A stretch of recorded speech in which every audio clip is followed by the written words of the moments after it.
నేను దేనికి భయపడనండి, నేను ఫైట్ చేస్తూనే ఉంటాను. నా ప్రాబ్లం కాకపోయినా నేను ఫైట్ చేస్తూనే ఉంటా.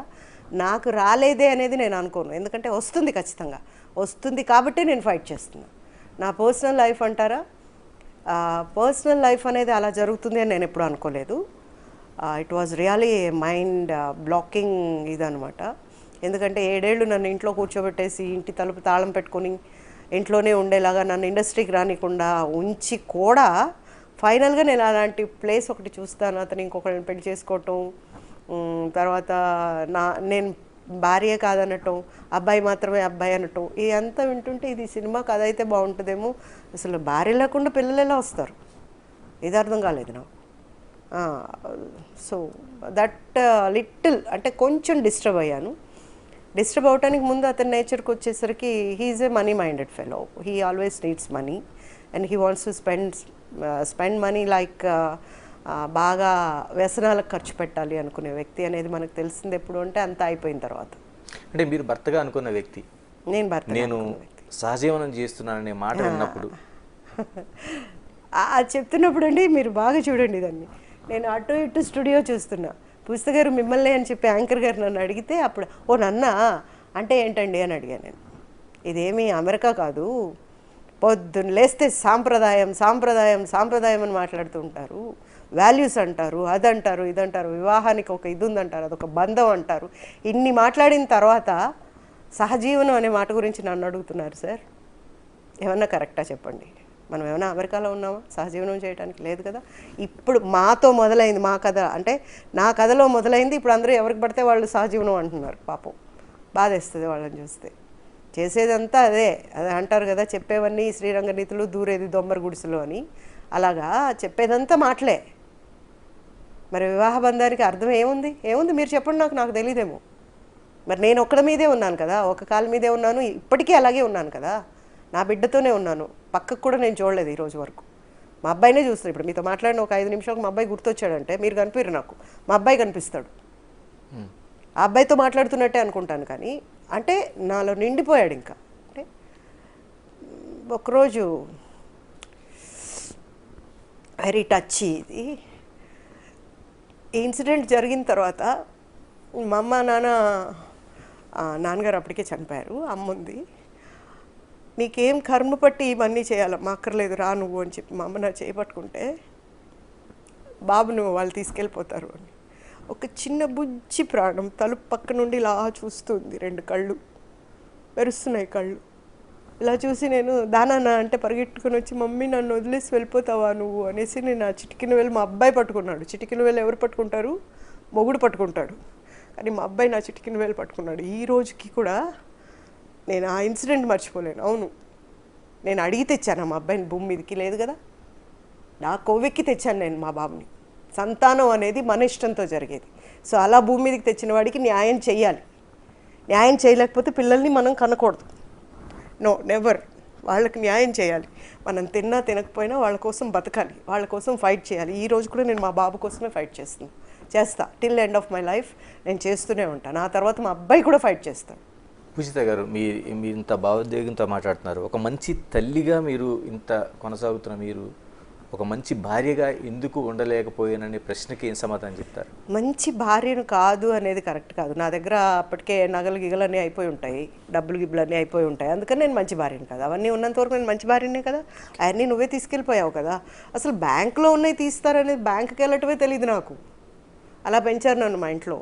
నాకు 100 రూపాయల నోటు తప్ప మీరు 500 రూపాయల నోటు ఇచ్చినా కూడా అది డబ్బులు అని తెలీదు. 100 తెలుసు నాకు. Though I'm a BCom student, I know only 100 rupees. ఆ 100 రూపీస్ నోట్ చూసి నాకు మా డాడీ 100 ఇచ్చారు అనుకునేది. ఆ 100 మళ్ళీ చిల్లర చేసి 10 రూపాయల్లో మిరపకాయ బజ్జీలు తినేవాళ్ళం. 5 వచ్చేవి అప్పట్లో 10 రూపాయలకి. 2.5 తిన్నప్పుడు తింటూ ఉంటే 2.5లో ఆ నర్ర తీసుకొని మా నాన్నగారు 3 తినేసేవారు. ఇద్దరం జుట్లు పట్టుకొని కొట్టుకునేవాళ్ళం. ఆ లైఫ్ తెలుసు నాకు. సో అలాంటిది బ్యాంక్లోంచి కూడా వెళ్ళిపోతాయి అనేది తెలీదండి. అంత మునిగిపోతానని తెలియదు. ఎవరైనా కూడా, ఒక ఆయన అడిగాడు ఎవరో నన్ను ఇట్లా ఇంటర్వ్యూలో, ఎలా నమ్మావమ్మా అలాగా అని. ఏం మాట్లాడుతున్నారు నేను పక్కింటోడిని నమ్మానా? భర్త అనే స్థానంలో ఉన్నవాడిని, భర్తను కాకపోతే దేవుడి తర్వాత నమ్మాల్సింది భర్తనే కదా. మరి అతనే ఇలా చేస్తాడని ట్యాగ్ వేసుకొని ఉంటే నమ్మను కదా. ఎగ్జాక్ట్లీ. ట్యాగ్ వేసుకొని నేను ఇలాంటి వాడిని, నేను డబ్బుల కోసమే వచ్చాను అని ఉంటే నేను నమ్మను కదా.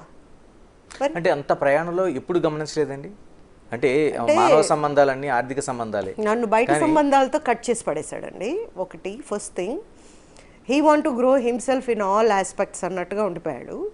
అండ్ నేను బయటికి రాకూడదు, నా నా ఇప్పుడు మీరు నన్ను మేడం అన్నారంటే తట్టుకోలేడు, నమస్తే అండి అన్నానంటే ఎందుకంటే అతను ఎవరో మీకు తెలియదు, మీరు నమస్తే పెట్టలేరు నేను చెప్తే తప్ప. ఇతను మా హస్బెండ్ అని అంటే అప్పుడు అవునా సార్, హాయ్ సార్ అని చెయ్యి ఇవ్వటమో నమస్తేనో పెడతారు. అది తట్టుకోలేడు అతను, ఈగోయిస్ట్. సో నన్ను మా అమ్మ దగ్గర ఎప్పుడో అన్నాడంట, మహా అంటే హీరోయిన్లు 2 years ఉంటారు, దాని తర్వాత తొక్కేయటమే, నేను చూపిస్తాను సినిమా, నేను చూపిస్తాను తనకి అని చెప్పి ఏదో అన్నాడంట. సో అవన్నీ తర్వాత నేను ఒకటే చెప్తా, అదే దీనికి అన్నిటికీ ఏం కావాలంటే ధైర్యం కావాలండి. చెప్పేవాడికి కూడా ధైర్యం ఉండాలి. అమ్మా ఇలా కాదు, నువ్వు చూస్తున్నదే నిజం కాదు అని, ఇతని క్యారెక్టర్ ఇది కాదు అని. ఇప్పుడు చెప్తున్నారు, రేపు నాకు కోర్టు ఉంది, ఇదే కేసు మీద రేపు నాకు కోర్టు ఉంది. వాచ్మెన్ కానీ చుట్టుపక్కల వాళ్ళు కానీ ఇప్పుడు చెప్తున్నారు. ఆ రోజు ఎందుకు చెప్పలేదు నేను మీకు ఇంత క్లోజ్గా ఉన్నప్పుడు? ఫ్రెండ్ అంటే ఏంటి అర్థం? ఇంకొక ఫ్రెండ్కు మంచి జరిగేలాగా చూసేవాడు నిజమైన ఫ్రెండ్, తప్పు చేస్తుంటే ఆపేవాడు నిజమైన ఫ్రెండ్. మీరు ఎవరు చెప్పలే నాకు. సడన్గా అన్నీ తెలుస్తున్నాయి. ఏమోనండి ఇలా పెట్టుకోవటం, ఏమోనండి నాకు తెలియదండి, అమ్మ ఇలా తిరుగుతాడంట కదా, అమ్మాయిల మధ్యలో కూర్చొని కారు వస్తుందంట, వాచ్మెన్ ఇట్లా ఎత్తుకొని వస్తాడంట ఇంటికి, నాకు తెలియదండి. కీస్ ఉంటాయి కదా, తీసుకొని వస్తారు. ఆ టైంలో 2-3 గంటలకు మామూలుగా జనాలు ఏం చేస్తారండి, నిద్రపోతారు. నేను కూడా నిద్రపోతాను కదా. ఆ టైంలో పిల్లిలాగా వచ్చి లోపల పడుకుంటే నాకేం తెలుస్తుంది? How can I know? ఆ రోజుల్లో అంగీకరించారండి మీ ప్రేమ వివాహమే కదా మీది? అవును, ప్రేమ, పెద్దలు ఒప్పుకున్న వివాహమే. బట్ ఇలా అని తెలుసుంటే ఒప్పుకోకుండా ఉంటేనే బాగుండేదేమో అనిపించింది ఇవన్నీ చూసిన తర్వాత. ఒప్పుకున్న తర్వాత కూడా ఏమో అండి, నేను వాళ్ళ పేరెంట్స్ని లాగాలని కూడా అనుకోను. ఎందుకంటే పెద్దవాళ్ళు, తల్లిదండ్రులు మనకు నేర్పిందే మనలో 75% ఉంటుంది. సో మరి వాళ్ళు నేర్పింది కాదు, ఇతను బయట నేర్చుకున్నవే ఈ వ్యసనాలు కానీ, ఇలాంటి దగులుబాల్జీ పనులు కానీ, లేకపోతే చీటింగ్ అనేది కానీ ఇతను బయటే నేర్చుకుని ఉంటాడు బహుశా, నేను అలా అనుకుంటాను. ఎంతవరకు వచ్చింది విజయగోపాల్పై పోరాటం, ఏ దశలో ఉంది? ఇప్పుడు 8 ఏళ్ల తర్వాత బహుశా వాళ్ళు హైకోర్టులో ఏమన్నా దులుపుతున్నారేమో. ఆ దులిపి క్లీనింగ్లో కింద పడ్డట్టుంది ఫైలు. ఇప్పుడు వచ్చింది 8 ఏళ్ల తర్వాత. ఓకే, ఒక కేసు 8 ఏళ్ల తర్వాత వచ్చిందంటే ఏముంటుందండి అందులో? పేపర్ తెరిచి చూస్తే ఫైల్లో నేను ఇచ్చిన ఎవిడెన్స్లే లేవు అందులో. No evidence is there. How can you think that I'm going to win the case? ఎలా అనుకుంటాం మనం గెలుస్తామని? ఒక ఐపీఎస్, ఒక ఐఏఎస్, ఒక డీజీపీ, ఒక ఎంపీ, 4 సపోర్ట్ ఉన్నారు అతనికి, because he's a benami to them. Okay, so ఆబ్వియస్గా అతన్ని సపోర్ట్ చేసుకొని కాపాడుకుంటారు. ఆ కేసు నిలవాలంటే నా ఇవి ఉండాలి. నా ఫైల్ ఓపెన్ చేస్తే నేను షాక్, అసలు నవ్వుతున్నా నేను. పీపీ అడుగుతుంది, ఎందుకంటే మీరు నవ్వుతున్నారు. మాట్లాడదాం మనం. అంటే సమంత లాంటి వాళ్ళు ఒక పాయింట్ అవుట్ చేసి ఒక ట్వీట్ చేసే వరకు అసలు తెలుగు ఇండస్ట్రీలో చర్చే జరగలేదు. పెద్ద పెద్ద వాళ్ళందరూ ఉన్నారు, ఒక కమిటీ ఉంది, ఆ కమిటీ ఒక రిపోర్ట్ కూడా గవర్నమెంట్కి ఇచ్చినట్టున్నారు. కనీసం ఆ నివేదిక కూడా బయట పెట్టకుండా అంత గోప్యంగా తెలుగు ఇండస్ట్రీ ఉంచాల్సిన అవసరమే వచ్చింది. అంటే కొన్ని డిపెండ్స్ ఆఫ్ దేర్ పర్సనాలిటీస్. అంటే బాగా పబ్లిక్ అయినప్పుడు వాళ్ళని ఒక్కసారిగా బయటికి లాగలేరు కదా. దానివల్ల వచ్చే ఆనందం జనాలకు ఎంటర్టైన్మెంటే తప్ప వాళ్ళు స్క్వీజ్ అయిపోతారు. అందువల్ల కొన్ని పెద్ద పెద్ద వాళ్ళు అనేసరికి ఏం చేస్తారంటే లోపల సెటిల్మెంట్ అయిపోవటమే బెటరు, బయటికి రాకుండా అది ఇట్లా బర్స్ట్ అవ్వకుండా ఉండటమే మేలు అనేదాకా ఆలోచిస్తారు. ప్రతి చోట కెలుక్కుంటా పోతే 100 వస్తాయి, అలా లేకుండా సాల్వ్ అయిపోతే మంచిది. ఇప్పుడు సాల్వ్ అవ్వలేదు అనుకోండి, ఆవిడ ఇంకొక ట్వీట్ పెడతారు, నాకు ఎక్కడా న్యాయం జరగలేదని. అప్పుడు దుమారం లేస్తుంది కదా ఎలాగా. సో పెద్దింటి వాళ్ళు ఇద్దరు కలిసి కూర్చొని మాట్లాడుకోవటము, లేకపోతే ఒక ఇన్సిడెంట్ జరిగినప్పుడు దాన్ని బయటికే రానివ్వకూడదు. ఇంకోటి కూడా ఉంటుందండి, నాణ్యానికి 2 తలలు ఉంటాయి, 2 వైపులు ఉంటాయి. మనం ఒకవైపే చూసి మాట్లాడకూడదు, ఇటువైపు కూడా చూడాలి కదా. అటువైపు ఏముందో అది చూసేదాకా కూడా నోరిప్పరు ఒక్కొక్కసారి. సో 2 వైపులా తెలిసిన తర్వాత మాట్లాడతారు ఆబ్వియస్గా.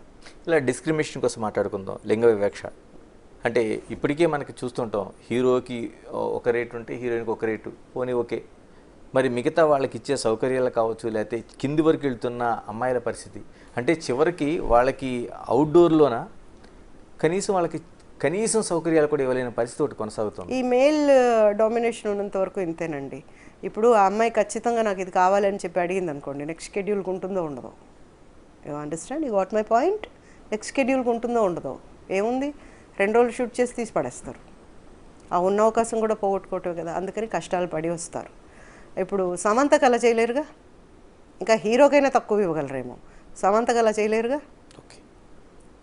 ఈ అమ్మాయికి రష్మికకు అలా చేయలేరుగా, చేయలేరు డెఫినెట్గా. సో మరి ఒక్కొక్కరికి వాళ్ళ రేంజ్ వచ్చే వరకు ఆగాలి, రేంజ్ వచ్చిన తర్వాత ఆటోమేటిక్గా అన్నీ వస్తాయి. అంతవరకు అవకాశం అనేది అయితే డెఫినెట్గా ముఖ్యమే కదా వాళ్ళకి. అంటే ఇప్పుడు మా కావచ్చు, లేదా తెలుగు ఇండస్ట్రీ కావచ్చు, లేకపోతే పూజిత గారిలాగా ఏదైనా నేనున్నాను అని ఒక భరోసా ఇచ్చేవాళ్ళు లాంటి వాళ్ళు కావచ్చు, వాళ్ళకి ఏమైనా అన్యాయం జరిగిందని అమ్మాయిలు వస్తే ఈ రోజున తెలుగు ఇండస్ట్రీ నుంచి నిలబడడానికి సిద్ధంగా ఉన్నారా? డెఫినెట్గా ఉన్నారు సార్. మొత్తం టీం ముందుకు వస్తారు, వెనక్కి తగ్గేదేలే. అంటే గతం నుంచి ఏమైనా మార్పులు వచ్చినాయి? ఎందుకంటే మనం శ్రీరెడ్డి లాంటి ఘటనలు చూసాం మనం. చూసాము. మొన్న ఐ థింక్ సో ఏదో ఒక ఆర్టిస్ట్కి ఆ ప్రాబ్లం వచ్చినప్పుడు మొత్తం స్పందించి చేసాం, దాన్ని సాల్వ్ చేసాం. ఒకటి బయటికి వద్దు, పేర్లు వద్దు, ఒక హిందీ యాక్టర్స్ అమ్మాయి అలా ఒక చిన్న ఇన్సిడెంట్ చెప్పంగానే వెంటనే రియాక్ట్ అయిపోయి చేయాల్సిన పని చేసి, అదే చెప్తున్నా నేను, ఒకళ్ళు అంటూ వచ్చి నాకు ఇది ప్రాబ్లం అని చెప్తే కదా మాకైనా తెలిసేది. అంటే ఆ రోజున ఎందుకండి శ్రీరెడ్డికి అంత బహిరంగంగా వచ్చినా సరే ఎందుకు చేయలేకపోయింది ఇండస్ట్రీ? ఎవరండి వెళ్ళేది? అంతమంది అక్కడ కూర్చొని వాళ్ళు టీవీ వాళ్ళు మైక్ పెట్టగలిగారు, కానీ ఆ అమ్మాయి మీద గుడ్డ కప్పగలిగారా? కప్పారు. తర్వాత అది కప్పుకోని అని చెప్పి ఎంత గొడవ చేశారు ఆవిడ? అవును, అవునా కదా? ఆవిడ తెగించేశారు ఇంకప్పటికి. ఇప్పుడు అవకాశాలు రావాలి అంటే అండి, ముందు మీకు ఇక్కడ ఉండాలి, దీన్ని నమ్ముకోవాలి. ముందు ఇక్కడ రాసి పెట్టుందనుకోండి, ఎవ్వరు మనల్ని ఏమీ చేయలేరు, వస్తాయి. ఇక్కడ ఎంతవరకు రాసిందో ఎవరికీ తెలియదు. ఇప్పుడు ఆవిడ చేసింది అవకాశాలు రాలేదనే కదా. అలాంటి పని చేయటం కరెక్ట్ కాదు. అవకాశం కోసం వెళ్ళి రోజు అడుగు. ఇప్పుడు ఇలా బెదిరించడం కంటే రోజు పోయి విసిగించు. కొన్ని సినిమాల్లో పెడుతూ ఉంటారు, నాకు ఉద్యోగం కావాలంటే హీరో వెళ్ళి ఒక అతన్ని ఇబ్బంది పెట్టడం, అప్పుడు ఉద్యోగం అంటే ఫైనల్ ఇది అంటే నథింగ్ ఈజ్ ఇంపాసిబుల్ అనేలాగా చెయ్యి, you will get it. But that's not the way. ఎందుకంటే ఇప్పుడు మార్పు వచ్చిందండి అమ్మాయిలు, అలాగ ముందుకు వచ్చి కంప్లైంట్ చేయడం కానీ ధైర్యంగా ఎదిరించడం కానీ చేస్తున్నారా? ఇప్పుడు నేను టీవీ చేస్తున్నానని చెప్పాను కదండి, మా టీవీలో ఉన్న ఆర్టిస్టులే వాళ్ళ మాటలు వింటూ ఉంటాను నేను. ఎంత ఇదిగా మాట్లాడుతూ ఉంటారంటే ఏసి కింద పడేసి ఉతికి పడేస్తాను అన్న లెవెల్లో మాట్లాడుతున్నాను. అంటే ధైర్యం ఉంది కాబట్టి. అలాగే పోనీ అప్పుడు మాట్లాడి వాళ్ళు వచ్చినప్పుడు ఏమన్నా మాట్లాడరేమో అంటానికి కూడా లేదు, వాళ్ళని కూడా అలాగే వేసుకుంటున్నారు వాళ్ళు ఒక రౌండ్. ఓ తీసినట్టు మాట్లాడుతున్నాం. ఇట్స్ వెరీ గుడ్ అండి, గుడ్ సైన్. ఇలా ఉండాలి డెఫినెట్గా. వాళ్ళకి కావాల్సింది ఏంటి అనేది వాళ్ళు పోరాడి తీసుకోవాలి అనుకుంటున్నారు. It's good sign. వెల్కమ్. ఇలా మీరు చిన్న బుల్లితెర కోసం మాట్లాడారు, బుల్లితెరలో ఈ మీటూ కావచ్చు, కాస్టింగ్ కౌచ్ కావచ్చు కొనసాగుతున్నాయా? ఉన్నాయి అని ఖచ్చితంగా చెప్పను, లేవు అని కూడా ఖచ్చితంగా చెప్పను. ఉండొచ్చు, లేకపోయి ఉండొచ్చు. నాకు తెలిసి అది ఉండదు అని అనుకుంటున్నాను. ఎందుకు ఉండదు అంటే, వాళ్ళకి ఈ ప్రాంతం వద్దు, బయట ప్రాంతం. ఇప్పుడు వాళ్ళకి కావాల్సింది లడ్డు, తిరుపతి లడ్డు కంటే గొప్ప లడ్డు అది. బయట ప్రాంతం నుండి వచ్చేవాళ్ళు అంటే వాళ్ళని తెచ్చుకుంటే చాలు అన్న దీంట్లో అలాంటివి అక్కడ జరిపించి తెస్తున్నారని అయితే అనుకోను నేను. ప్రజెంట్ వాళ్ళకు ఇది వచ్చేసి ఉంటుంది కదా, ఆర్డర్ వచ్చేసి ఉంటుంది, పైలట్స్ తీయాలి. ఆ టైంలో ఇంక ఇవన్నీ పెట్టుకుంటే ఆర్టిస్టులే దొరకరు. సో అలాంటప్పుడు ఒకళ్ళని తీసుకొచ్చి స్క్రీన్ టెస్ట్లు, ఈ టెస్ట్లు అన్నీ చేసిన తర్వాత ఓకే చేస్తున్నారు. I don't think so this is happening there. But జరుగుతున్నాయంటే జరుగుతుండొచ్చు కదండి. ఒక వాదన, నేను వితండ వాదనే అంటాను, వాళ్ళకి ఇష్టం కాబట్టి వచ్చి చేసుకున్న వాళ్ళు మేము ఏమీ చెప్పలేము, మేమేమి అనలేము, దాన్ని మీటుగా అనలేము, కాస్టింగ్ కౌచ్ అనలేము అని చెప్తున్న మాటలు. నేనేమంటానంటే, ఏ ఆడపిల్ల అయినా ఆ అవకాశాల కోసం నీ పక్కలో పడుకుంటారని ఇష్టపూర్వకంగా వచ్చే అమ్మాయి ఉంటుందండి ఎవరైనా? నాకు తెలిసి అలా ఉండరు. వాళ్ళ ఇంట్లో ఏ కష్టం ఉందో, వాళ్ళకి ఏ కష్టం ఉందో దానికోసం అయితే ఏమైనా చేస్తారేమో. కానీ ఏ ఆడపిల్ల కూడా నాకు కోట్లు ఇస్తానంటే కూడా రెడీ అని చెప్పి వెళ్ళి పడుకోవటానికి అయితే మాత్రం ఇష్టపడదు. దిస్ ఐ కెన్ సే, బల్లగుద్ది కూడా చెప్పగలను నేను. అది ఇంకా ఎటువంటి సిచ్యుయేషన్లో ఆ బిడ్డ అలా చేయగలుగుతుందో తెలియదు కానీ, బట్ అలా అయితే ఏ ఆడది చేయదండి. ఆన్ బట్ పొజిషన్ అనేది కానీ వాళ్ళకి చెక్ ఉంటే, నెక్ మీద చెక్ పెట్టుంటే అప్పుడు ఏమైనా చేస్తారేమో, అంతవరకే. కానీ ఇప్పట్లో అయితే నాకు తెలిసి అలా చేస్తూనే రావాలి అనే వాళ్ళు లేరండి. ఇప్పుడు బాగా టాలెంటెడ్ చూసారు కదా ఆర్టిస్టులు, అబ్బాయిలు కానీ అమ్మాయిలు కానీ వెరీ టాలెంటెడ్. ఒకవేళ టాలెంట్ కాకపోయినా ఈ బెంగళూరు వాళ్ళు అనేసరికి ఎర్రతోలు వేసుకొస్తున్నారు కాబట్టి ఆ తోలు కావాలని దానిని పట్టుకొచ్చేస్తున్నారు. సో వచ్చాక నేర్పుకుంటున్నారు, వస్తుందో రాదు అది దేవుడికి ఎరక. That's the thing. I have seen that.